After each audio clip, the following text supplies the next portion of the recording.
বিসমিল্লাহির রহমানির রাহিম। নবুয়ত বেলায়েতের সিরিজে আজকে পর্বে আমরা জানব ওলি কারামত আর নবী মুজিজার মধ্যে পার্থক্য কি। দুটি আধ্যাত্মিক নিদর্শনের মাধ্যমে আল্লাহর শক্তি প্রকাশ কিভাবে ঘটে তা বোঝার চেষ্টা করব। প্রথমেই আলোচনা করব কারামাত আর মুজিজার মূল ধারণা এই বিষয়ে। নবীর মুজিজা হলো এমন এক অলৌকিক ঘটনা যা আল্লাহর ইচ্ছায় ঘটে নবীর সত্যতা প্রমাণের জন্য, আর ওলি কারামতও আল্লাহর ইচ্ছায় ঘটে। ওলি আত্মিক উচ্চতা ও আস্থার নিদর্শন। দুটি মানুষের সামর্থ্যের বাইরে, কিন্তু উদ্দেশ্য ভিন্নতা।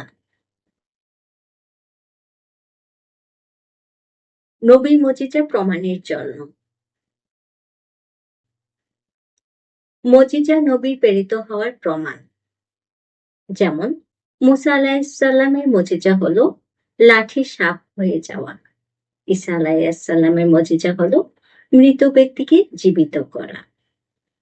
মুজিজা মানুষকে ঈমান আনার স্পষ্ট আহ্বান।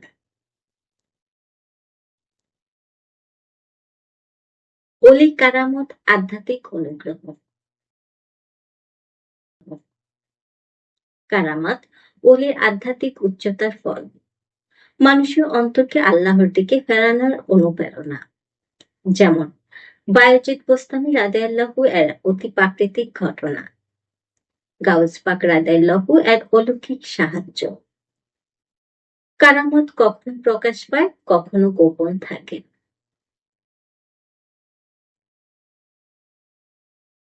ক্ষমতার উৎস আল্লাহর ইচ্ছা। কারামত বা মুজিজা উভয় অলৌকিক, কিন্তু ক্ষমতা অলির নয়, আল্লাহর। আল্লাহ যাকে ইচ্ছা করেন তাকে এমন নিদর্শন দেন। তাই কারামত ও মুজিজা দুটি আল্লাহর অসীম কুদরতের বহিঃপ্রকাশ।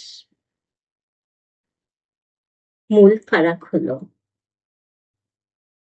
নবী মুজিজা শরীয়ত প্রমাণে দায়িত্ব সহায়ক, ওলি কারামত হলো তার আত্মিক পূর্ণতার ফল। নবুয়তের সীমানা মুজিজা, বেলায়েতের সীমানা কারামাত।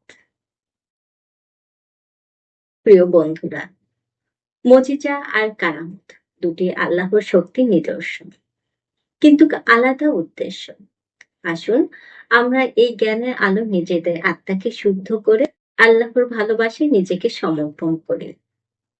ভিডিওটি ভালো লাগে লাইক, শেয়ার এবং সাবস্ক্রাইব করতে ভুলবেন না।